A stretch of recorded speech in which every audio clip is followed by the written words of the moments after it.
I'll show you a villain, Chapter 1, the novel. Classical music, Beethoven, played from my vintage 1957 AMIH jukebox. I slowly slit open her throat. She couldn't move nor shout because of the drug, so only her pretty black eyes showed her struggle. They shone like obsidian jewels, so expressive. Through her gaze, I felt like I was experiencing her true pain, anguish, and most of all fear, as I moved my blade up and down, making slow, precise cuts. The wounds I made on her were shallow enough to make sure she bled out slowly, yet deep enough for her to be in agony, and just neat enough not to cause too much of a mess. The floor was wrapped in plastic and the incinerator was raring to go, but it was always good not to make too much of a splash. Allowing her to bleed out slowly was better. It also made collecting the blood more simple. When I cut her, the blood would drip down through the holes of the metal table she lay on and into the silver tray underneath, and then from that silver tray, her blood was drained into glass beakers for nice, cool storage. The process went on for a few hours. There was no rush. I wanted to be delicate. She would be my last ever victim. I was getting too old for all of this. Age was when mistakes were made, and I didn't like making mistakes. I wanted to end my legacy as a perfectionist. It was time to give up my favorite hobby, time for the fun to stop. I really felt my age kicking in when I had to tip her body into the incinerator. It used to be so easy. A decade ago I could do it in seconds. All it took was a bit of muscle power.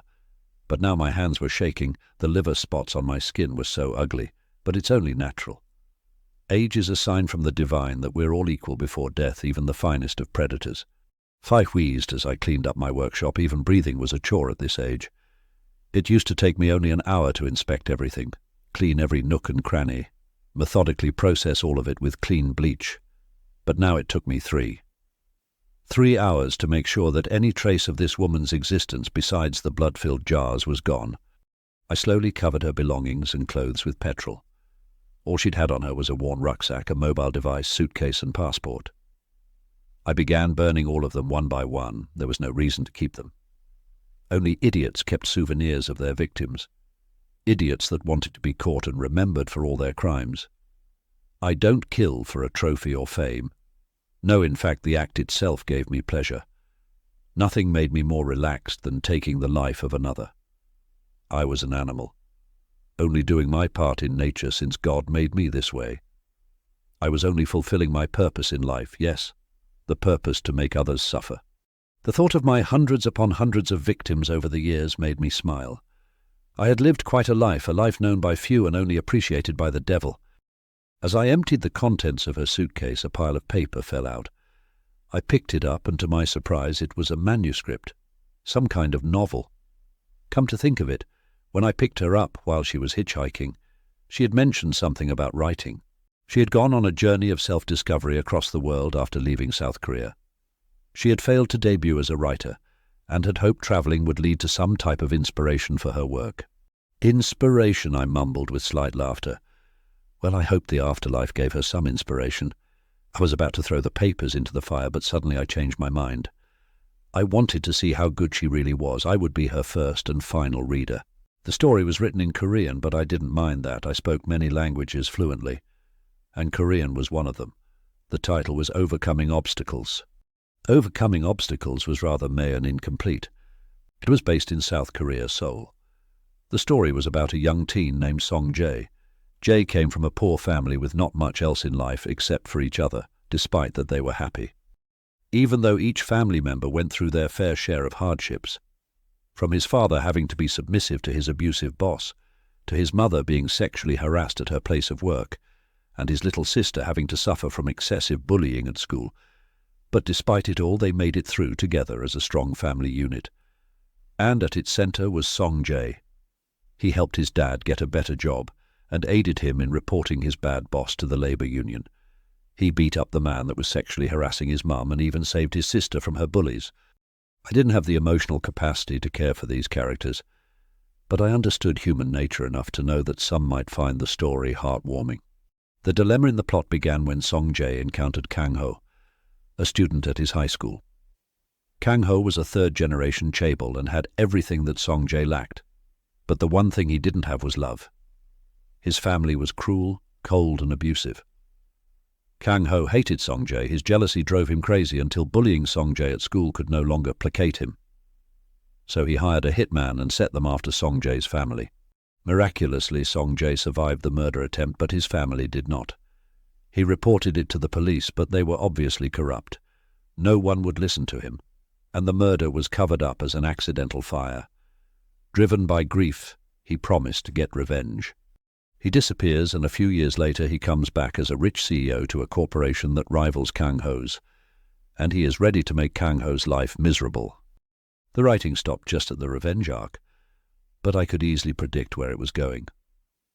Song Jae would take everything from Kang Ho, including his riches.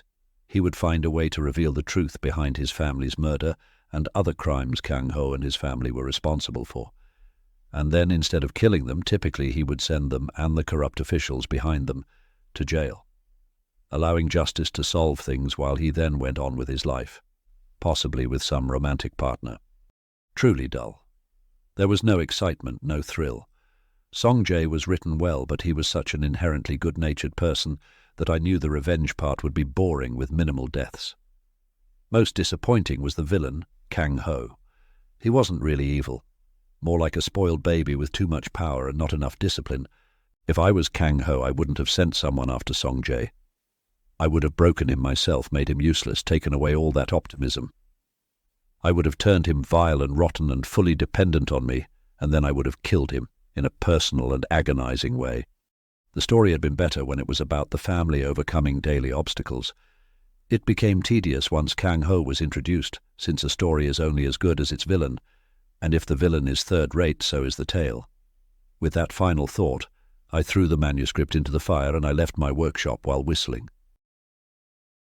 Chapter 2, Reborn. I walked upstairs from the basement workshop and heard my wife humming in the living room. I came up behind her and I couldn't help but feel delighted as I felt her shoulders tremble and her body shiver with disgust and fear as I hugged her from behind. Truly, the best form of pleasure was torturing someone for life. I can't explain to you the pleasure I get from my very existence being hell for someone else. With excitement, I kissed her on the cheek and whispered into her ear, "You make me the happiest man alive." She gave a weak, habitual smile. Her unseeing blind eyes that I had burned out years ago stared in my direction blankly. "I'm glad to be your happiness," she said. I simply hummed and hugged her tighter. Melody was compliant to me. She was convinced she needed to be for her survival because I had conditioned her to think she did. Additionally, our house was the only cottage for miles, and even if she tried to run, she wouldn't get very far, and she knew it. When I was younger, I used to give her little opportunities. I would leave a door open, I would forget to cuff her or leave my keys in an obvious place, just so I could see her run away, and then have the thrill of chasing after her all over again. I was too old to do that now. I turned 90 this year, and Melody was old too. My brittle bones wouldn't allow me to run after her, and she never even tried to escape these days. There wasn't even a reason to use restraints of any kind. The last time she had tried to escape was, maybe 4 decades ago. "Did you have fun?" she asked in that sweet, timid voice of hers. Just hearing her speak made me smile. Long ago she used to be so loud and outspoken. She would curse me with every breath. But now, oh, how the mighty have fallen. It made me think of that story again, overcoming obstacles. Writers always write stories about their characters overcoming things, always so uselessly optimistic that it's almost funny. Of course, stories like that can only be found in fiction, because people in real life know that evil is more prevalent than good. The good person is a victim in real life, easy prey. The police system isn't some amazing institution, but a tool used for the elite that doesn't function well for the common man.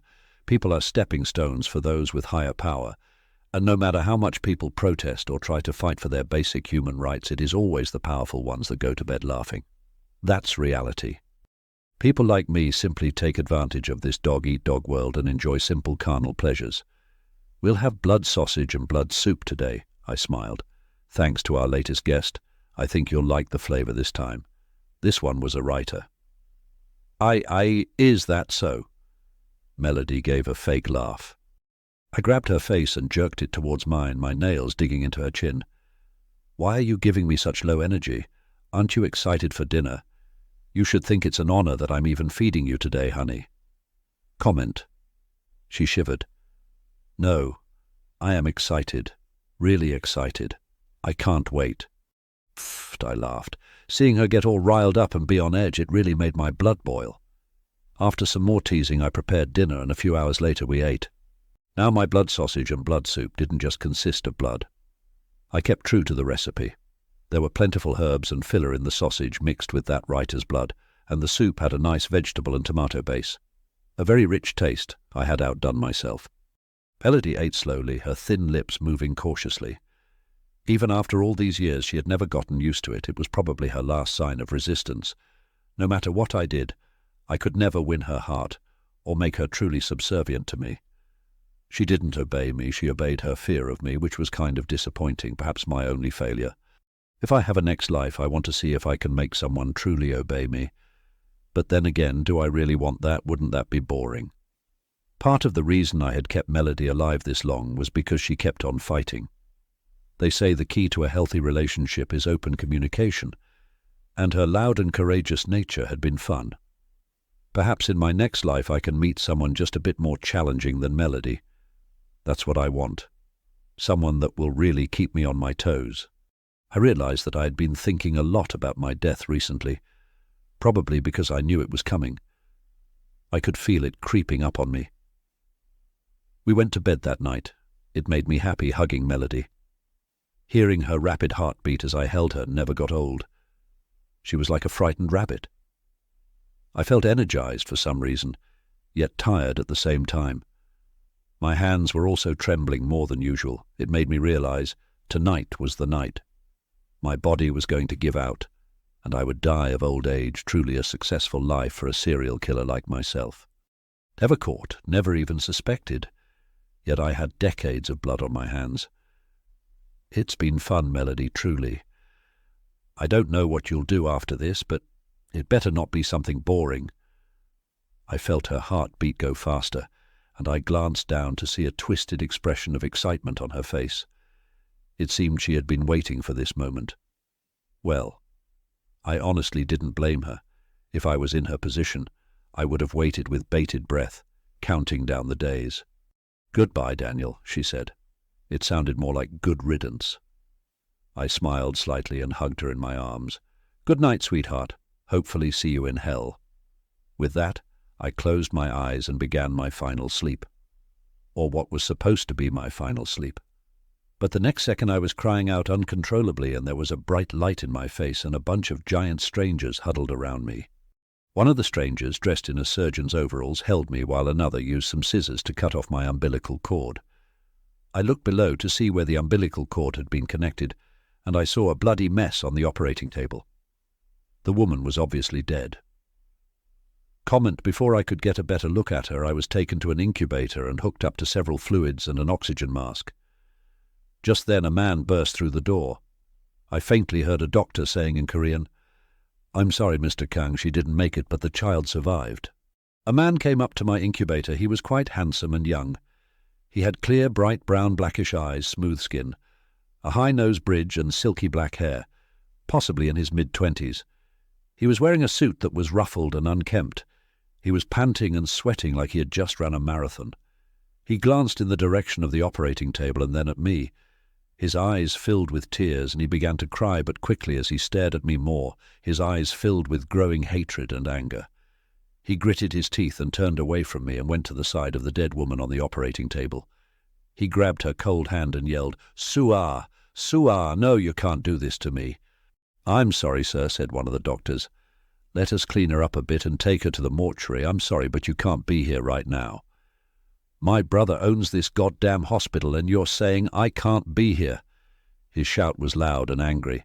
I didn't get to hear the rest of the fight between the doctor and Mr. Kang because one of the midwives had rolled my incubator out of the operating theatre and into a ward filled with other small babies in incubators. She put a label around my small foot labeled Kang and smiled at me sweetly before leaving. All I could do was stare in shock. It took me a good minute to realize I had been reincarnated. How bizarre. What about hell then? Where was the torture, fire and brimstone? I'd been looking forward to it. Or had I gone through it all and simply didn't remember? And why were the memories of my past life still intact? Since I had generated so much bad karma in my last life, I had always thought that if reincarnation existed, then I'd come back to life as some bug. Yet here I was, a living, breathing human. Goes to show life really isn't fair, even the afterlife. Even evil people get second chances. How awful. I felt a slight disappointment, but excitement also raged through. Yet another opportunity to have a lot more fun. Daniel Slade, an unknown serial killer, has come back to the world for a new round. Chapter 3. Kang Ho. I stayed in the ward for 5 months. I was only visited twice the entire time. Once by Mr. Kang, the man I presumed to be my father, who stared at me from a distance like I was some parasite, and then never came back. The second visit was from an old woman with a cane. Her fish-like eyes were cold. There wasn't a hint of fondness in her gaze. Useless, illegitimate child. If that wench was going to die after all her big talk, she should have taken you with her. Instead, she left another barrier for Junki. Luckily, the Dragon Group are willing to overlook this incident and continue with the arranged marriage, so you better live quietly. She tutted through her thin, wrinkled lips. Then she also left. If I'd had any strength, I would have wagged my fist at her. Did this woman realize she was threatening a baby? Pathetic. After that, no one came for me. My time spent in the hospital was rather dull. I was in an incubator being looked after by nurses. There wasn't much I could do. I was very much helpless. Being a newborn baby was much like being an old man.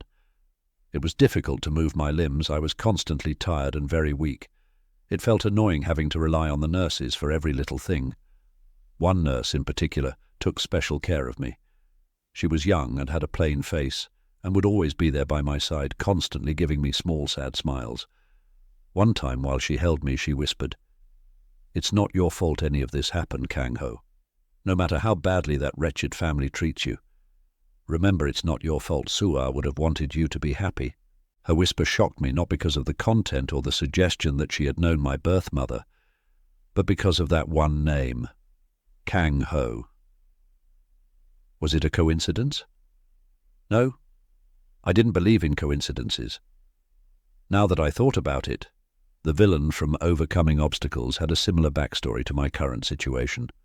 In the novel, Kang Ho's mother, Bin Sua, had been the true love of his father, Kang Jun-ki, a Chaebol, heir to one of the biggest corporations across East Asia, Kang Mung. Sua and Jun-ki had been high school sweethearts, but they were opposites. Sua was an orphan from a poor no-name background, while Jun-ki was an heir to Kang Mung, so there was a lot of resistance towards their union. In the end, they eloped and ran away together. However, that's when Sua became ill. It turned out she was pregnant, and her body couldn't handle the child. The doctor advised Sua to have an abortion, and that any future pregnancies could kill her, but she didn't listen. Zeus wanted to have Jun-ki's child and prove that she was worthy to his family. Since the Kang Mung group valued family and blood ties, she made a deal with Jun-ki's mother that if she survived the childbirth, she would be able to marry Jun-ki. However, things didn't work out as she had planned. She had underestimated how dangerous her pregnancy really was. Despite the extra care and her constant hospital visits, after only 4 months she collapsed, and an emergency surgery took place. Sua didn't survive, but the baby did. Jun-ki had been at a shareholder meeting when he heard the news. It was a dramatic scene in the novel. He left everything and got in his car, but there was traffic, so he hopped out and ran for miles to get to the hospital, only to find the love of his life dead on the operating table, and the baby that had killed her living well. Jun-ki hated himself for being weak and not fighting against his family. He regretted giving in and not pushing for Sua to get an abortion, and all the hatred in his heart was projected onto his newborn child, Kang Ho. Ah, it all made sense, considering that look he had given me when he saw me in the incubator. The names also matched. I was Kang Ho, and I had somehow ended up inside the world of the novel Overcoming Obstacles that my last victim had written. I giggled a little, and they came out as baby-like squeals. This was interesting. How had I ended up here? There was a poet I once killed who told me that fiction was simply true stories from other worlds that gave us a peek into the realms that we couldn't see. That same poet had told me that before we die we get glimpses into the new world that we'll be reborn into, a sign from above. I had thought his words were only nonsense at the time. It had been the 70s. The poet had been a hippie who had taken all kinds of psychedelic drugs and was short a few brain cells. But maybe he had been onto something. They say drunk words are sober thoughts. Perhaps he had been right. The novel Overcoming Obstacles had given me a glimpse into my future and the world I was reborn into. I didn't like the fact that Kang Ho had been depicted as some third-rate villain in the novel, especially since I was Kang Ho. It hurt my pride. But oh well, I simply had to do better than the writer. I would show this world a true villain. In the novel, Kang Ho was very much a victim of circumstance. Being an illegitimate heir, he was constantly reminded of how unwanted he was while growing up. The emotional neglect made him a monster. On that point, I'm very different from Kang Ho. While I also grew up, unfortunately, in my previous life, if I was to argue nature over nurture, I'd say nature. I was born a monster. As a child, I never cried nor showed much empathy. Out of curiosity, I always dissected things. It began with insects, and then it grew to bigger animals. It wasn't the act of killing itself, but more the superiority of the act. It made me feel excited. The sensation of having power over another being was glorious. My parents had been ordinary farmers. They didn't know what was wrong with me. Eventually, they called a priest to see me. Father Johnson, a fat hypocrite. Father Johnson told them that a demon had possessed their son. He advised them to give me to God, that being raised as a priest would purify me. My parents stupidly agreed and sold me off to the church, and that's how I was abandoned in my previous life as Daniel Slade. Of course, the priest didn't have good intentions. He was just a man taking advantage of mentally ill children and gullible parents. He was a child predator, and I was one of his many victims. He taught me many things, and in turn, when I grew older, I also taught him many things. When Father Johnson went missing, the nuns never knew they had been eating him for months in the lunches I packed for them. The very memory made me laugh. The plain-looking nurse was surprised by the baby in her arms suddenly chuckling. She smiled and tickled my nose. "You're so giggly today, Kang Ho. How cute." Chapter 4. Kang Mung Group 1. At the end of my 5 months in the maternity ward, some men and women in black suits came to pick me up. A female bodyguard held me like I was some precious porcelain dish. She looked so nervous it was laughable. I decided to play a game on her and started crying. She immediately became flustered and more panicked. Even though I was an illegitimate bastard child, I was still a member of the Kang Mung Group. If she dropped me, she could easily lose her job. The thought gave me delight. I wanted to continue crying, but to my surprise the female bodyguard regained her composure rather quickly, and before I could squeeze out more tears, she had taken out a syringe and injected me with something. The plain-looking nurse jumped up. "How can you sedate a baby?" she yelled. I didn't get to hear the rest of the conversation before I passed out. Well, damn. I guess the bodyguards were given permission to do whatever they wanted. That meant my status of being a child from Kang Mung meant nothing. They didn't care about me. I woke up in a cot. The room was big, spacious, luxurious even, but it was rather empty. There were no toys at all. Other than myself, there was no one in the room. I cried out a little, but no one came. It seemed to be just me. It took a whole hour for one maid to visit. The moment she saw me, she sighed. She changed my nappy and gave me some milk, and then she just left. This same process repeated every hour for 5 minutes. No one ever visited me outside of that time slot, no matter how much noise I made. In the novel, it had simply said, Kang Ho was ignored in the Kang Mung Group. As a child, he was tucked away in a building and forgotten about. It had been a single line in the novel, but what an impact it made. They really straight up forgot about the baby. It made sense why they did. No one supported the child. His mother was dead, and his father was so riddled with the guilt he didn't even want to see him. Additionally, the novel mentioned that only 3 months after Kang Ho was born, his father Kang Jun-ki had entered an arrangement with the Dragon Group and married Yong Myong, the only daughter of Yong Bon-hwa, the leader of the Dragon Group. Since it had been 5 months since my birth, it meant she was probably living with him in a nearby building by now. If I was seen, it would only cause issues. It was easier for them to lock me in a room and close the door. I understood why they did this, but I didn't get it. If they didn't like Kang Ho so much, why not just kill the eyesore? That's what I'd do. Killing a baby is so easy, and a powerful group like them could blame it on anything and easily cover up. But I guess even though they endorsed child abuse, murder was a bit too much for these people. But by not killing me, they were instead raising someone that would grow up to hate them, making their own enemy. Well, I say that, but the Kang Ho in the novel never rebelled. He was starved for affection and was a fool for his family, doing anything they wanted, no matter how much they ignored him or even beat him. He never even thought of hating them, let alone being their enemy. However, I'm not the Kang Ho from the novel, and I have a tendency to hold grudges. Nobody had lived a good life after insulting me when I was Daniel Slade, and I aim to keep up that same energy in this life.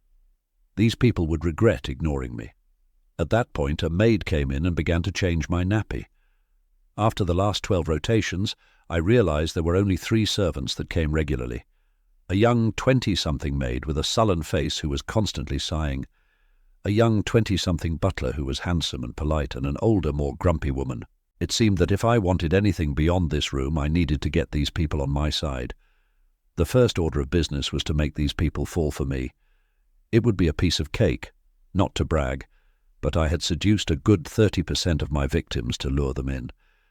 As the maid changed my nappy, I decided to mimic cute babies that I had seen on TV. Women always seemed to fawn after them. I started to giggle a bit. I cooed and ah-head.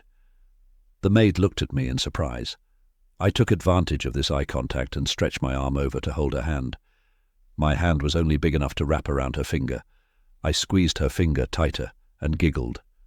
The sullen-faced maid's expression became brighter. Her eyes widened and a goofy grin had appeared. "Do you like me, little guy?" she asked. Babies tend to always cry at me or go really quiet. I've never had a baby laugh at me before. That was relatable. Children used to always cry when they saw me too, especially babies. They somehow instinctively knew what I was and knew that they should be scared. A survival instinct, most likely. She began pinching my cheeks softly. I continued to giggle as if I really liked what she was doing. The maid got more excited by my reactions. She then started playing peekaboo with me. I reacted as I should and filled the room with explosive laughter. I could tell by her big smile that I had won her over. She picked me up and threw me in the air a few times. "You're so cute, Kang Ho," she laughed. At that point, the door to the room opened.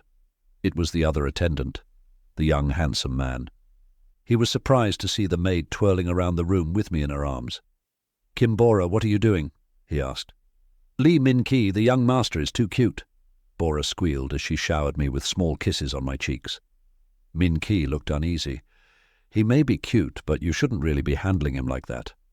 He's still a member of the Kang family." "Oh, come on, he's barely a member. Madame Kang simply told us to look after him like some thrown-away toy. She even put us on hourly rotations instead of hiring a full-time nanny. They don't care about him.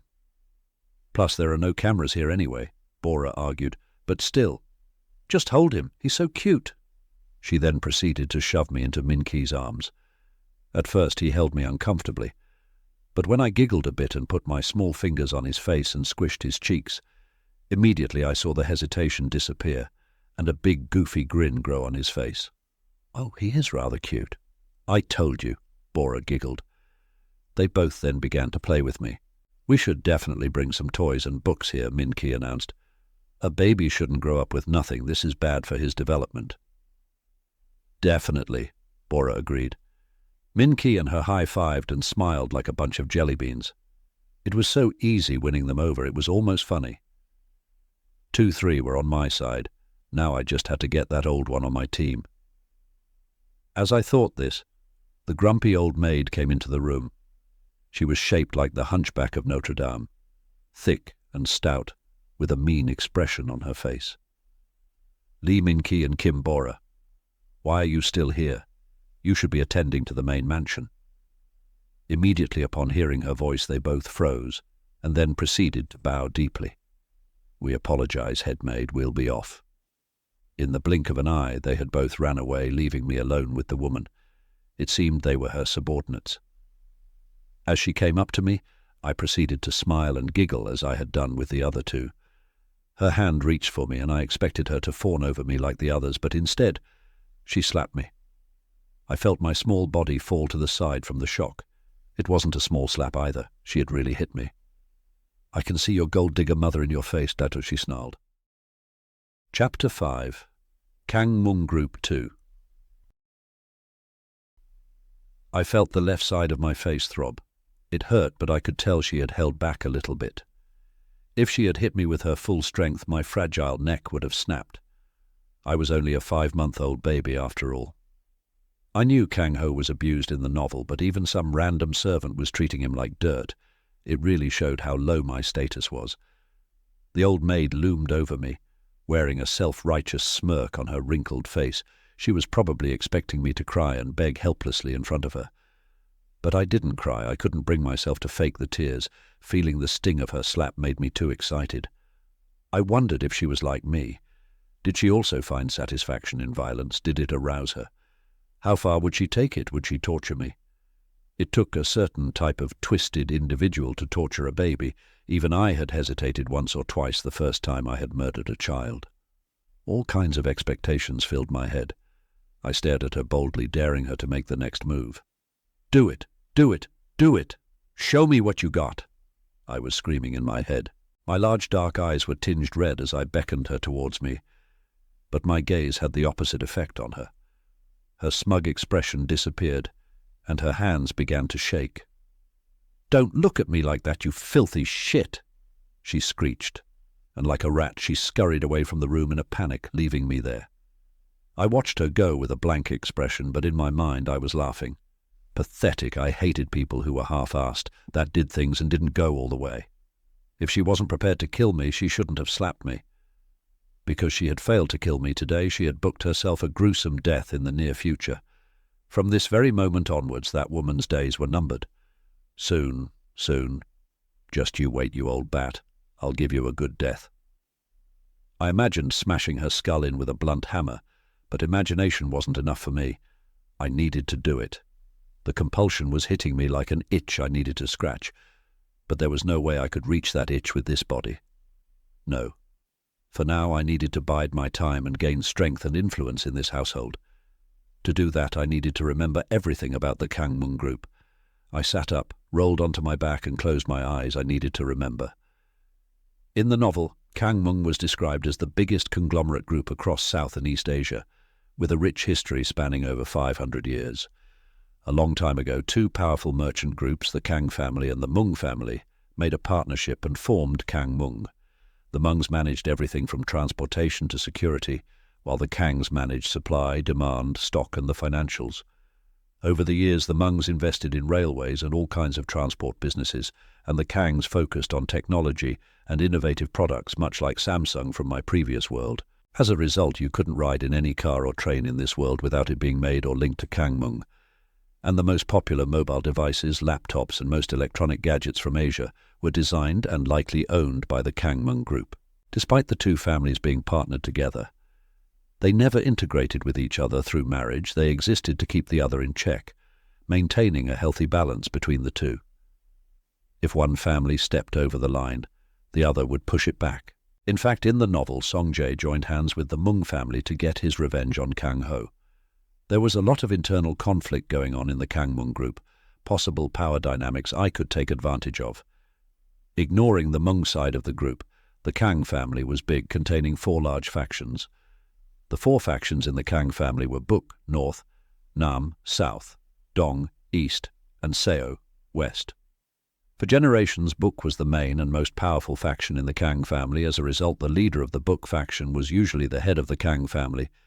But that changed when Kang Ho's grandfather, Kang Seung, became the leader. Kang Seung was from the Nam faction of the family. He had won over the shareholders and the other factions through his intelligence, great business deals and foresight. He made history by becoming the first member of the Nam faction to lead the Kang family, bringing forth a new era. Kang Seung had 3 daughters and 2 sons. Being a patriarchal organization, only men were considered for head positions in Kang Mung. That's why they were overly protective of Kang Jun-ki, Kang Ho. I mean, My father. Although Kang Junki was the second son of Kang Seung, he was the only eligible heir since the eldest son had been a disappointment who married into another somewhat powerful family and had taken his wife's surname. If Kang Junki didn't become the next head of the family, then Kang Seung and the Nam faction would lose power, and the head family position would likely go back to the Book faction. That's why they didn't want him marrying my mother, Sua. Bin Sua's poor background wouldn't have helped Kang Junki in his succession to be the second-generation Nam faction leader. In fact, it would have hindered him and his position. The Kang Mung group was traditional, they believed in monogamy and hated divorce. If Sua had married Junki, they wouldn't have been able to stop him, and if they had forced him to have a divorce and marry someone else for political or business power, that would have also hindered his reputation in the group. That's probably why they encouraged Sua to go ahead with her dangerous pregnancy, hoping that she would die and allow Junki to marry someone that would benefit him. And they did just that. Soon after she did die, they married Kang Junki to Yongmyong from the Dragon Group. The Dragon Group was a powerful political club across East Asia. They had thousands of members with administrative and political ties, many being prime ministers, presidents, and even royalty. It wouldn't be an exaggeration to say that the Dragon Group ran the government across East Asia. The head of the Dragon Group, Yong Bonhwa, could easily depose the current president of South Korea with a simple order. The power of the Dragon Group was an open secret. People knew about it, but no one dared to say anything. A year from now, in the novel, Yongmyong would give birth to her first son, and the person who would torment Kang Ho the most, Kang Cheon-sa. After that child's birth, if Kang Ho was treated like dirt before, he would become dust in everyone's eyes. Also in the story, Yongmyong and Junki would end up falling for each other. What had begun as an arranged marriage that neither of them wanted would end up being an amazing romance. Junki would cherish all his children with Yongmyong, causing him to see Kang Ho as nothing more than a past regret. Thinking about it, Kang Ho was quite unfortunate. No wonder he was so jealous of the protagonist, Song Jae. He probably never even had a hug. He was destined to be treated as an unwanted eyesore from birth. Oh well, it was obvious what I had to do next. If I wanted to live a comfortable life and gain the freedom to do my favorite activities, I needed to improve my status in the family. The fastest and most efficient way to do this was to become the sole eligible heir to Kang Junki, which would solve all my problems. With that goal in mind, I had 3 steps to take. 1. Get powerful members of the Kang and Mung family on my side. 2. Kill or cripple all of Junki's male children with Yongmyong. 3. And present myself as the perfect son. Smart, handsome, likable, and most of all capable. I giggled, letting out baby-like gurgles. It wouldn't be easy doing these things, especially with my current position, but I would do it. I always achieved everything I put my mind to. I looked forward to the challenge. Chapter 6. Song Jae's Uncle. An hour later, Lee Min-ki came into the room to feed and change me. The moment he saw my bruised face, he gasped in horror. "Oh my God, who did this to you?" he shouted as he picked me up. As he held me, I began crying at the top of my lungs. "Was it that old bat?" Min-ki hissed. He looked pretty pissed off. A dark, murderous expression had formed on his face. He was so mad that his grip on me had become quite tight, and I could feel his heavy breath on my face. I felt surprised by this strong reaction. Min-ki had only been looking after me for a day, but he'd gotten attached rather quickly. Or was this normal? Just then, Kim Bora popped up behind Min-ki. "Why are you yelling? What happened?" Min-ki showed her my face and the purple wound that was swelling on my cheek. "The head maid hit the young master. How could someone do that to a baby?" "You hold him. I'm going to give that old bitch a piece of my mind." He gently put me in Bora's arms and was about to march off, but Bora grabbed his collar. "No, Min-ki, stop. You can't." "What do you mean I can't?" he snarled. "She's the head maid, your boss, remember? She manages all the staff in this estate. If you go yell at her, you'll get fired, and everyone knows that if you get fired from working at a Kangmung residence, you get blacklisted. You won't be able to find another job in the service and hospitality industry in South Korea ever again if she fires you." Her tone became more gentle. "Don't you need this job? You told me that your older sister just gave birth and her husband lost his job recently, right? You're the only provider for your family, aren't you? Didn't you tell me just yesterday how this job saved you? Are you really going to jeopardize that? That's one thing, this is a whole other story. She hit a baby, it's wrong. Min-ki argued. She could have killed him. Do you know how fragile kids are at this age? He's only a few months older than my nephew. Imagine if someone had slapped my little Song-jae like that. She needs to be told off. Oh gosh, just stop and use your head. Bora hit his back. Even if you went out there and yelled like crazy at her, nothing will happen. They're not going to fire her. Heck, they might not even discipline her. She's worked for the Kang family for decades and she grew up with Kang Seung. She's probably been encouraged to make life here uncomfortable for Kang Ho. Not to mention there is no CCTV in this room. If you just go and accuse her with no evidence, you'll look like a fool. And she can easily twist the story and make it out as if you hit him, and then you'll be the one in trouble. So please calm down. If you get fired, then that means I'll be the only person left caring for Kang Ho and no one else will help me if she hits him again. With those words, Lee Min-ki appeared to calm down. He still looked mad, but he didn't argue anymore. Instead, he breathed deeply, steadying himself, and said, I'll get a first aid kit and I'll get one of the house doctors as well. If he's really hurt, we'll go to the hospital. Kim Bora sighed with relief at his words. Before he left, Lee Min-ki gave me a small smile. I'll be back soon. Once he was gone, Kim Bora gave me a warm bottle of milk and began telling me a story about a big hungry caterpillar, but I barely heard her. My brain was buzzing. Lee Min-ki had mentioned his nephew and then said Song-jae. I told you before, but I don't believe in coincidences. Lee Min-ki's nephew Song-jae had to be the protagonist of overcoming obstacles. Had this been mentioned in the novel? I tried thinking back and then remembered a small line about Kang Ho's backstory. Kang Ho was treated like an unwanted pest by his family. As a child, the only ones who looked out for him were 2 attendants. However, eventually one quit, and the other died in a traffic accident, leaving him all alone. The novel also mentioned that Song-jae had an uncle, his mother's younger twin brother.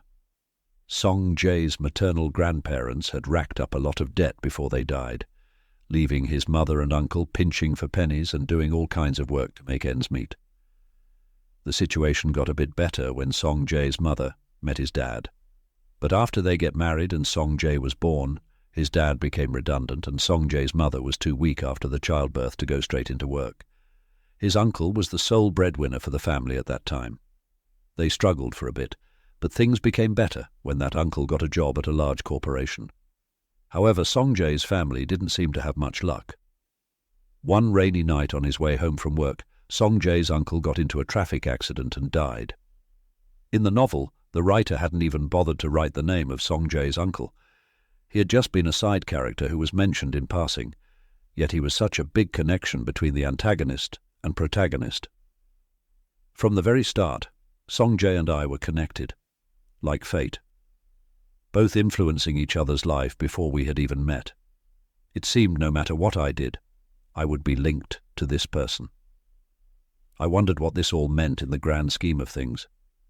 If the novel had been complete, I might have known. Soon Lee Min-ki came back with a first aid kit and a doctor.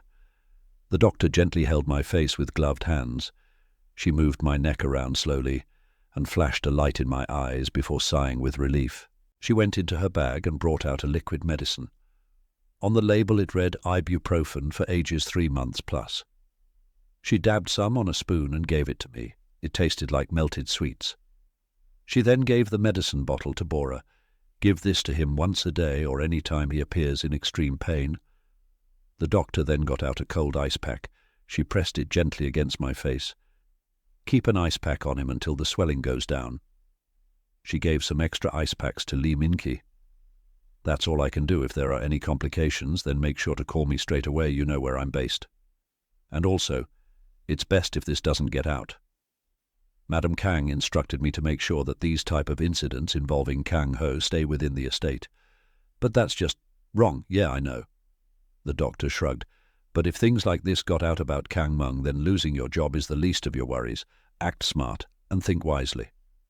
She looked at me curiously. Her bright eyes, hidden behind those thick-rimmed glasses, analyzed me up and down. He's very well behaved. I've seen children older than him weeping while getting treated over a small scratch. I've never seen a baby so calm before. He was crying earlier, Bora explained. He's probably just tired now. Is that so? Well, I'm off. Thank you, Bora and Minky chanted. They bowed deeply towards the doctor whilst she left. Chapter 7. Child Prodigy 1. Just as the doctor predicted, it took a full week for the swelling to go down, but there was still a nasty bruise that had turned an interesting purple. A purple that was only exaggerated by how extremely soft and milky white my cheeks were, causing the smallest of marks to be visibly noticeable. As a result, it took a full month for the bruise to fully fade away. During that time, Lee Minky and Kim Bora attended to my every need, beck and call. Although they also had their duties at the main household, they practically ran to me as often as they could, there to feed me, pamper me, and look after me. It made me understand why sloth was a sin, what luxury laziness was. It really made me want to give up on all my plans and succumb to the lifestyle of a real baby. I'd never been waited on before in my past life. It really makes one feel carefree, and I almost found myself enjoying it, until that rabid part of my brain started perking up again. The restlessness, the urge for movement, the noises beckoning me to hurt someone, to relieve the itch in my body. Perhaps I was in hell, and the prison was this child's body. Every time Kim Bora cooed at me and shook her rattle in my face, I had the urge to shove that rattle so far down her throat that it would tear through her voice box. And then while she choked on the blood, I imagined continuously shoving it down until she drowned in it. Like an Edmund Kemper, but without the decapitation. Of course, that was only a fantasy. When I reached my small, slow hands to grab the rattle from her, she easily moved it out of my face and continued to jokingly shake it with that goofy, dumb smile. "You're so cute, Kang-ho, you really want the rattle, don't you?" She laughed teasingly. She had no fucking idea. Yes, the itch to kill, the urge hadn't disappeared, and it made this sweet baby life so torturous. So I bided my time and utilized my charms to get things from Kim Bora and Lee Min-ki. Every day they brought me all kinds of toys and books with hints about the outside world. From the small encyclopedias and children's books, I could tell that this universe was practically identical to my previous one, the major differences being the names of large corporations and brands. For example, Vaseline was called Creamine, Coca-Cola was Soke, and so on. It wasn't every brand, but it seemed to be any product that was in some way linked or influenced by the powerful companies in this world. For example, Kim Bora had what looked to be a Samsung phone, but she called it a Kangmung phone. These small differences didn't really affect my day-to-day life, but I found them surprising nonetheless. After the slapping incident, Lee Min-ki had become especially protective of me. When the head maid, Cha Hun-ha, came to the nursery on her rotation, he even supervised, making excuses to stay in the room. That didn't stop Mrs. Cha from grumbling curse words at me and pinching my small arms every once in a while, but she never dared to slap me like before. She didn't have the courage to show her true nature in front of others. She was a coward.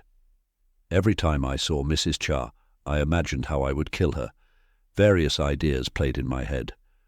For example, one time she was changing my nappy and she started using talcum powder, and it made me wonder what would it be like to bury her in talcum powder. I've buried 1 or 2 people alive before, but not in baby powder, and I know talc is somewhat poisonous if consumed in large volumes. Imagine that I locked her up in a vat and buried her up to her neck in talc, and then forced her to eat all of it to stop herself from suffocating. How long would she last? Weeks, months, years? Would she beg me to save her as it snorted up her nose and blocked her airways? The more I thought about it, the happier I got. "Oh, Kang-ho, you're so cute when you giggle. I wonder what sweet things you're thinking about." Lee Min-ki hugged me. I wish I could have told him. The expression he might have made would surely be orgasmic. During my free time, I would exercise my small limbs by crawling all over the place. Min-ki and Bora thought I was simply playing around, but I was in fact examining my room. I wasn't expecting some crazy security, but at least the bare minimum. But it barely had that. There were no guards, not even a grill on the window. The walls were high, and the door was tall and had a simple latch lock on it, that could be opened with a twist. That meant the moment I was tall enough, I could simply walk out and roam around. Also, while Kim Bora and Lee Min-ki took shifts staying to watch me at night, during the early days I was often left alone in the evening. With such a feeble lock, anyone could walk in and grab me. It went to show that the Kang family really didn't care for my existence. This point was further proven when I went outside the nursery. The first time Lee Min-ki and Kim Bora took me outside to play in the sunshine and grass, I realized I was quite literally located in some backdoor shed. The small building that contained my nursery was practically an outhouse, located several acres away from the main building. Heck, even the stables with their horses were closer to the main building than my nursery was. Even the gardener's shed was closer. It probably took Min-ki and Bora a good while to travel between their duties with me and the main building, yet they seemed so optimistic all the time. I would have been frustrated if I were them. I didn't understand how they could laugh like fools when they were being worked like dogs. Was their earnest work ethic a byproduct of the Korean working culture, or simply due to them being good people? I couldn't understand it. What I could understand was that if there was a food chain in this household, I was at the bottom of it, and since this was the case, if I wanted to become a predator, I needed to start showing my worth, or else I would most definitely become prey. Since that was the case, I needed to start showing off how special I really was. Operation Child Prodigy began. I took my first steps at 6 months old. While walking at 6 months wasn't uncommon, it was still rare enough for Kim Bora and Lee Min-ki to go crazy. Min-ki snapped photos of me using his phone like he had trained to be a paparazzi for months. He laughed with a stupid look on his face. Look at him taking his first steps at only 6 months, that's incredible, right? Kim Bora, who held my hands, keeping me steady as I walked around the room, also grinned like a fool. You're such a good boy, yes, well done, ho are you, good boy. She encouraged me like I was some puppy. It made me feel a bit smug. They were both so easily amused. These loyal mutts practically wagged their tails at everything I did. By 8 months I began speaking. Well, I had been secretly practicing before then, but I didn't reveal my skills until I was ready. I decided to do the big reveal subtly. I was finger painting with Lee Min-ki at the time. I drew a stick figure of a man, a woman and a baby all holding hands in a room, and then I proudly showed it to Min-ki with a smile and said, "That's you, that's me, and that's Miss Bora." It annoyed me how high-pitched and whiny my voice sounded. Since my tongue was underdeveloped, my words also came out a bit slurred, like I was drunk or something. Lee Min-ki looked at the painting and smiled. "That's so cute, Kang-ho. Oh, you're so sweet." He paused and froze. What did you just say?" I said, "That's you. This is me. And that's Miss Kim." "Huh." Min-ki stared at me blankly, and for a minute I thought I broke him. But then his expressions became excited and cartoonish. "Say my name. Do you know my name?" he asked with glowing eyes. "Mr. Lee," I said. He squealed and held his face. "OMG!" he shouted in English. He brought out his phone and began recording. "Now say, 'Hello, Mr. Lee,' can you do that?" Inwardly I rolled my eyes. This was starting to get annoying. But I fluttered my long eyelashes and smiled cutely at Lee Min-ki and said, "Hello, Mr. Lee." He practically swooned when he heard it. The next second he lifted me up in his arms and danced with me. "You're incredible. You can really understand me and you're speaking so well. You must be a genius, Kang-ho." He threw me in the air proudly, and I acted as if I enjoyed it by laughing like crazy, but inwardly I felt sick. Honestly, I had never been fond of roller coasters. Kim Bora had a similar reaction to Lee Min-ki. At first she couldn't believe it. Then she got me to say her name, and the next thing I knew she was dancing with me around the room as well, throwing me about like a goddamn rag doll. After that, a rumor about me must have spread around the staff working at Kang residence because several people came by to visit. At first, it was 1 or 2, a maid and a butler who appeared to be friends with Min-ki and Bora. They seemed skeptical at first, but when I smiled at them and greeted them politely, they went crazy. Soon, large crowds of servants had wrapped around my room, and even a line had formed outside the nursery. He's not just babbling like normal baby talk, he even knows complicated words. He has a good grasp of manners. He even bowed to me formally when he saw me. He understands everything I say, and he's so charming. "Why, he's the cutest little thing," they would say. At first they praised my genius, but then they pitied me the conversation would easily turn. I hear his father hasn't seen him since his birth. Well, he's an illegitimate bastard child. They want nothing to do with him. It's not like it's the child's fault. These people are so inhumane. Apparently they don't give him anything. All the toys and books here were bought by Bora and Minki.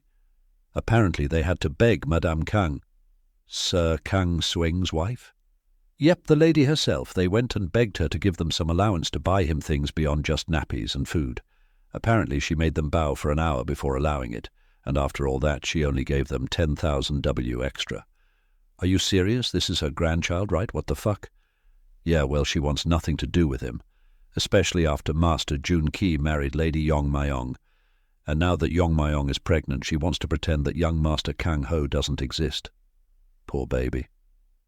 Hearing their superficial sympathy, I felt inwardly delighted. This meant opinion was shifting in my favor. 10,000 W, Korean won, is like $10, you guys. Chapter 8. Child Prodigy 2. In the novel, none of the staff was on Kang Ho's side. He had been raised in an extremely isolated manner, far away from the main house, and after one attendant quit and the other died before he turned 3, all his attendants after that were abusive drones who served the whims of his grandmother. Then he was thrown into the Korean education system, having to go to various cram schools and classes from a young age, and if he didn't show perfection, he was beaten. As a result, when he grew up, his personality was dry, crass, antisocial and cruel, because he had never learnt any kindness. Those who worked at Kangmung and/or directly in the Kang family household hadn't witnessed how Kang Ho was raised and only saw his awful personality.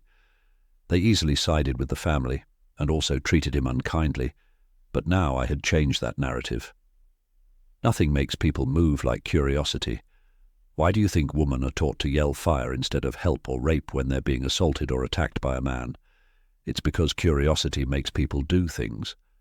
As Hobbes said, humans are innately selfish and self-serving. We seek to look after ourselves and not others by nature. And we seek to satiate our needs, such as human curiosity. That's why we don't look out the window when we hear someone yell help or rape. It's not within our interest. But if it's a fire that could affect us, that motivates us. We'll open the window and even walk out onto the street when we hear someone yell, fire. It's for that exact same reason that I showed my early talents. A normal baby starts walking around 12 months, and around about the same time they make indecipherable baby sounds. By 24 months they can start to somewhat talk like a regular person, and it progresses from there. A child that defies that logic, that walks at 6 months and talks at 8, is some kind of genius. A rare and curious existence that people want to see. It's information that can entertain their lives and possibly benefit them. So like moths drawn to a flame, they come to see me and realize the dire living situation the Kang family had put one of their own children in. I could see the beauty of pity burning in their eyes. The moment they saw the faded yellow wallpaper, that one open window without a grill, the lack of baby safety in the room, the distance between the nursery and the main house, and that one flimsy lock.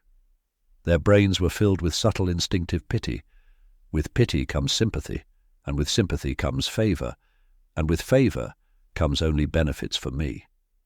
With the amount of staff that were in this room, it was only a matter of time before rumors would circulate the Kang residence and leak out beyond the household. I didn't know the members of the Kang family too well, but I did know how people under the limelight operated. Public figures are vain creatures who need a good reputation to sustain their image, uphold their pride, and keep their businesses running. The Kang family wasn't likely to be any different. I predicted that the moment any rumors of child abuse began to circulate, they would immediately try to rectify the situation. And when that time comes about, they would welcome me with open arms. But for things to go the way I predicted, I needed to make people fall in love with me. I smiled my most loving smile. I batted my fluttery eyelashes and I said, "Hello, everyone. It's the first time I've been visited by so many people. It's a pleasure to meet you." I bowed deeply, respectfully towards them, and stumbled on my feet. Luckily, Lee Min-ki caught me.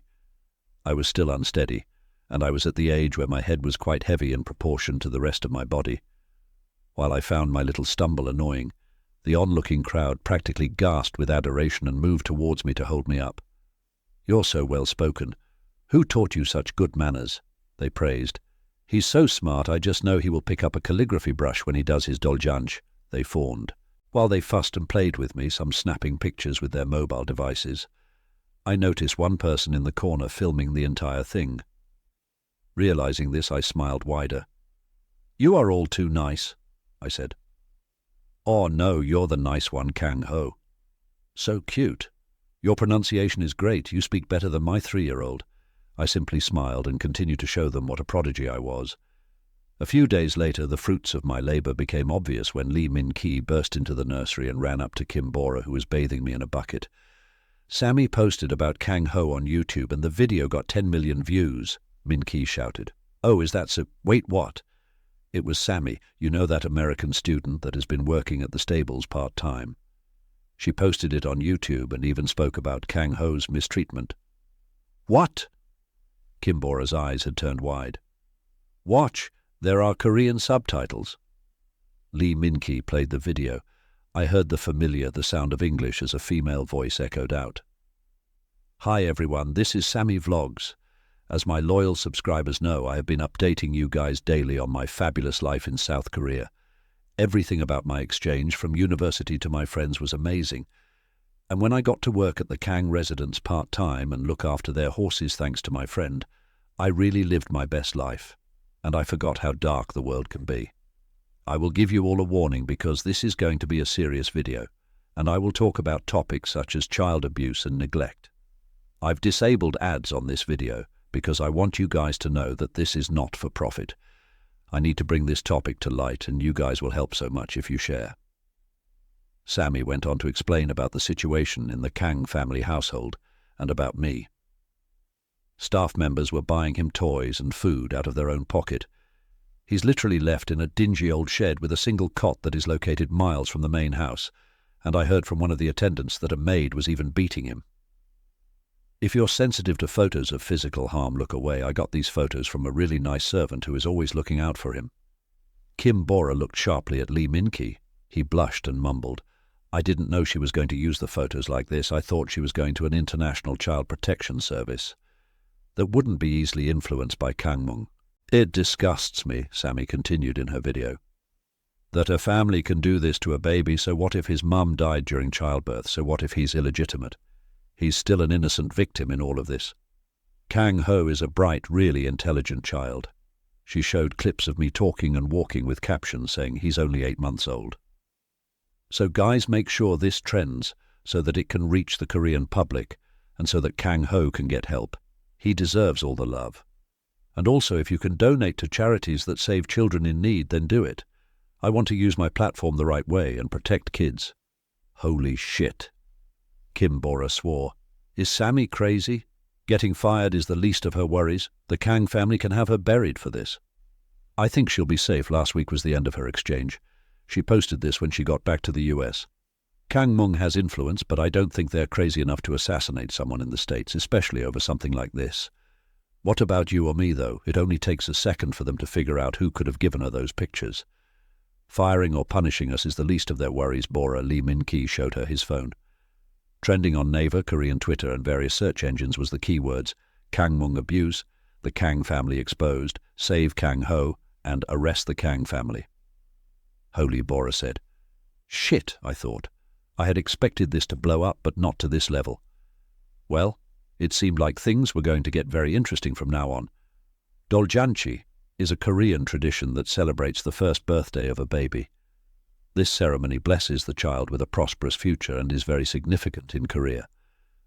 The highlight of the Doljanchi is a custom called the Doljabi, where the child is placed in front of a table of food and objects such as string, paint or calligraphy brushes, ink and money.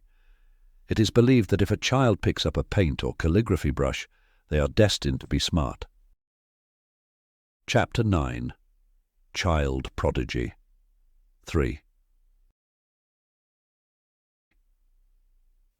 Barely a second after Min-ki had shown Bora the video and the trending hashtags, the door to my nursery burst open. It was Mrs. Cha. She had an amusingly scared expression on her face, and interestingly enough, her cheeks were red and puffy as if she had been slapped a number of times. In a low voice she said, "Lee Min-ki and Kim Bora, you both and the young master are wanted in the Pearl Room. There is an emergency family meeting." "The Pearl Room," Bora gasped. Min-ki also looked startled, like a stray cat caught in headlights. They both simultaneously gulped. Pearl Room? I wondered what type of place could possibly make my foolish, happy-go-lucky attendant so nervous, and I soon found out. The Pearl Room was a circular pearl-shaped hall in the heart of the Kang estate. It was as large as a parliamentary house with 100 seats around its perimeter, all facing inwards to a tall circular podium. The seats appeared to be carved and crafted using pearls and inlaid with gold, marble and silver. Just one of those chairs was probably worth enough to solve all of Lee Min-ki's financial problems, and then some. On the ceiling there were carvings of noblemen wearing hanbok, holding pearls and jewels of all kind in their hands. It likely portrayed the early origins of the Kang family. Before they merged with the Meng family to create Kangmung, they had been a merchant family that had traded in not only technology and tools, but also jewels, most significantly pearls. Subconsciously, I'd been aware of the wealth that the Kang family held, but being aware and seeing it displayed were entirely different. Small sentences from the novel claiming that the Kang family was rich and that the Kangmung group was the most influential conglomerate in all of South Asia was simply a sentence. Now I could really see the history, the legacy, and the intoxicating smell of money. On the way to the Pearl Room, I also noticed how large the Kang estate really was. It seemed to stretch for miles with various buildings and fields. The Pearl Room was only one hall of many sitting on their land. I had also severely underestimated the amount of staff that worked there. It was bustling with people, so many people, that the estate almost looked like a small village. I had thought that a large number of workers had come to visit my nursery the other day, but that had barely been 1/10 of the staff. Min-ki walked with me in his arms, Bora and Mrs. Cha not too far behind us, and as we had approached the Pearl Room, the servants in our path had parted like the Red Sea, all of them silently observing us with curious glances. As we met the tall white marble doors, I heard a voice announce, "Young Master Kang Ho and his attendants are now entering." With that, the doors opened, and we entered the Pearl Room to see all 100 of its seats filled with members of the Kang family, who each turned to look at us. I heard Lee Min-ki gulp, his heart raced. Even I felt a bit intimidated, and I had only been intimidated once in my memory before. In my previous life, I once met a very wealthy woman who visited the parish while I was a seminarian. This was before I'd killed Father Johnson and left the church. She had apparently been descended from the royal family of Greece and Denmark. When our paths crossed, she had looked at me as if I were truly insignificant, as if I were a bug on the wall, a mere inconvenience in her way. Only someone who truly thinks they own the world can stare at someone like that. Perhaps it was because I was young back then, insecure and lacking in confidence, but I felt small when she looked at me. Even when I tracked her down and killed her a decade later, I couldn't get that look out of my head. Now, in this Pearl Room, nearly all of the 100 people seated were giving me the same look. I felt that murderous itch tugging at my heart. The one giving me the filthiest of looks was a woman standing on the podium. She had grey silver hair held up by a jade pin, and she wore a traditional hanbok that had a grey and silver colour. All her accessories and fancy dress couldn't mask the glare in her eyes and the disgust behind those thin, pursed lips. I recognized this woman. She had been the one who had come to see me at the hospital, the one who had threatened me, Madame Kang, my grandmother. "Come to the podium," she demanded. Obediently, Lee Min-ki and the others walked through the rows of seats to the center of the hall. As we went, I noted that the chairs were split in 4 ways. Some chairs had green jade on the headrest, others had white, red, and yellow jade. This likely symbolized the factions in the Kang family. Since Madame Kang was wearing green jade, it was likely that green symbolized those who were members of the Nam faction of the Kang family. This thought was confirmed when I saw my father, Kang Jun-ki, sitting in the front row on a seat with green jade. He had a particularly sour expression on his face. All the members of the Nam faction seemed rather pissed. In contrast, Those from other factions seemed almost smug about the whole situation. As we arrived at the podium, I noticed a man who had been sitting quietly next to the standing Madame Kang. He was so quiet and his appearance so unassuming that I almost missed him at first. He had crow-black hair that held a few strands of grey. The wrinkles around his eyes looked like smile lines, so he initially appeared friendly. But then, when his eyes glanced in my direction, I felt myself shiver. The temperature seemed to drop, and an electric shock ran down my spine. With that simple eye contact, I could see through his ordinary disposition. That man was a predator, just like me. Lee Min-ki, Kim Bora and Mrs. Cha bowed deeply towards the man and Madame Kang. They then turned and bowed to everyone in the hall. Their bows were met with silence and icy stares. For a moment nothing was said, but then the man seated next to Madame Kang stood up and stretched out his arms to Min-ki. "Let me hold my grandchild," he ordered. Grandchild? So this man was Kang Seung, my grandfather, the current head of the Kang family. I had expected him to be some simple, corrupt rich man, but he seemed to be a very layered individual, and the vibe he gave off was not at all simple. Min-ki handed me to Kang Seung, and I was picked up and held by the waist. Despite his fragile looks, Kang Seung's hands were unexpectedly strong. I could feel the tightness of his grip. They were the type of hands that could easily strangle someone to death and even snap a jaw with ease. Strangling someone to death isn't as easy as the Hollywood movies make it seem. You need some actual muscle behind it.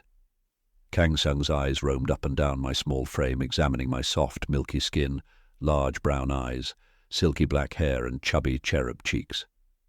Since he was looking at me, I did what I did best.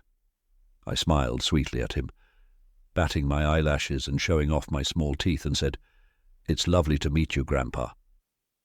My voice came out slurred, high-pitched and baby-like, but my words were clear and loud for everyone to hear. Kang Seung's eyes widened with momentary surprise. "You know who I am, and you can say, Grandpa?" "Of course I know, Grandpa. Everyone told me my grandpa is the leader of the Kang family, and very handsome." I wondered if I had gone too far by saying this. I was still a very young child, and that sentence was much more advanced than the normal baby talk I went with. Kang Seung's eyebrows were raised with what appeared to be surprise, thoughtfulness, and interest. "It looks like my grandson is a child prodigy," he announced. Chapter 10. Settling Matters. "It looks like my grandson is a child prodigy." "Ha-ha, prodigy, eh?" Light laughter echoed out from the northern side of the hall, seeming to mock Kang Seung's words. The laughter came from an elderly man with long, ashy white hair that reached his waist. The man wore a white suit embroidered with flying dragons, and on the collar of his white shirt was a plain black tie. He sat on a chair with a white jade headrest, a member of the book faction. "So what if your grandchild is a genius, Seung? Doesn't that mark you as a fool for not noticing it?" As he said those words, snide, subtle chuckles spread around the hall, and people began to mutter, "This is what happens when you can't manage your own household affairs." "He didn't even know his own grandchild was smart," someone said. "Kang Seung has always had problems with managing his direct family. The eldest son disowned him and married the daughter of that hospital director. And his second son ran off, had a bastard child, neglected it, and now this happens. Illegitimate children shouldn't be kept at the main household in the first place. They should have sent him for adoption overseas and buried the whole incident." Apparently it was Kang Jung-ki who chose to keep the child in the household, probably due to his lingering feelings towards his dead lover. So then it's his fault? No, it's the Nam faction's fault for so blatantly mistreating a child that they've taken in, and it's their fault for not being able to control their staff. Now we're all getting a bad reputation because of this. The man in white rose from his chair, a large grin on his face as he heard the surrounding whispers. "That just makes this whole situation even more embarrassing," he continued. "A smart and innocent child was neglected and abused. That's what the headlines are saying, and from the looks of things they aren't wrong. Is this the first time you've even seen your own grandson, Seung?" The man tutted and kissed his teeth. "It seems you're only good at business and not capable of managing the family affairs." More snide laughter and jeers came from the west, east, and north sides of the hall. The man smiled at the podium and gave me a small wink. In all my years, even with big events, I've never seen our family name so deeply dragged through the mud as it has been today. He shook his head with annoyance. If you were going to mistreat a child, you should have done it properly without anyone knowing. So how are you planning on solving this mess? His eyes twinkled threateningly. Will you take accountability and step down from your position as head of the family? The moment he raised the question, all those seated in the hall seemed to fall into a thick silence.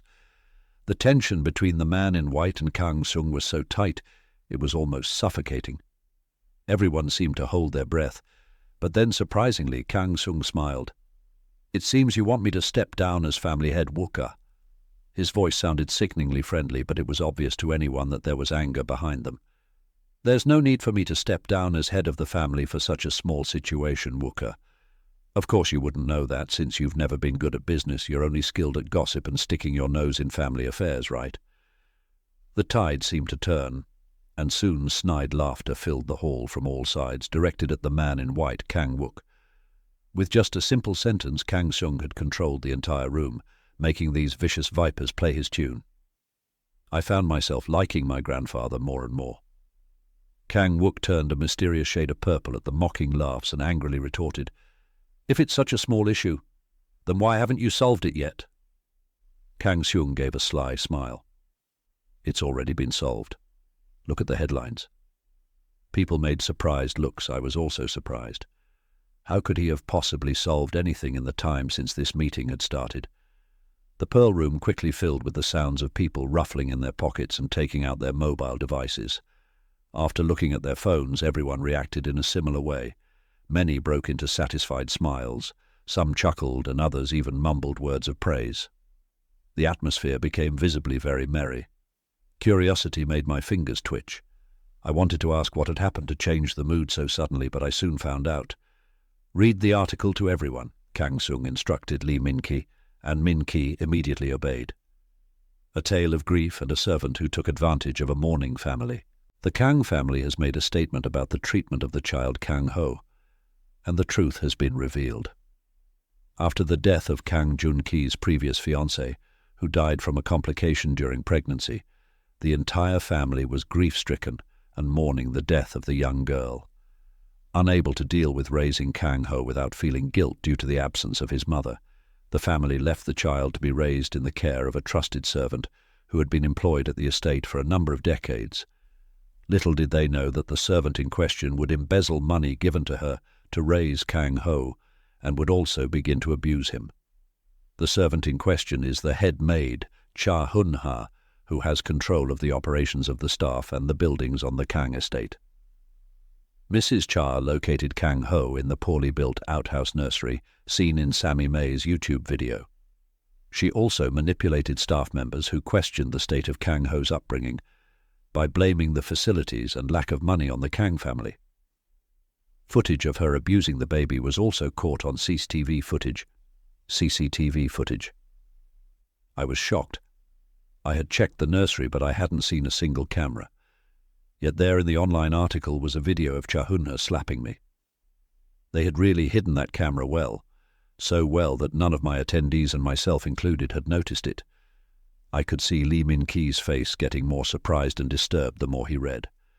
I couldn't blame him. It's always unsettling when you realize someone is keeping tabs on you.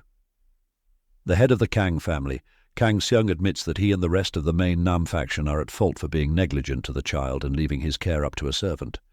But with the grief of their lost daughter-in-law and the proceedings of a political marriage between the Kang family and the Dragon Group, they had believed it best at the time for the child to be raised with servants. Now that Mrs. Cha's cruelty has been brought to light, they have declared that they will make sure Kang Ho lives in comfort, and that an incident like this will never happen again. Mrs. Cha has admitted to the charges of assault and child abuse. Sammy May has released another video clarifying the situation, and has deleted her previous video about the incident on the premise that she was misinformed. The article ended there. Wow, they had blamed the entire thing on Mrs. Cha with evidence to prove it. And they had made that girl Sammy take down the video and side with them. I wondered how they did it. Was she bribed or threatened? There were a few holes in the story for sure, but they were minor holes that the masses and the common person would overlook. The public are mostly passive consumers. People like to believe that they think critically when reading information, but they often don't and consume it as is.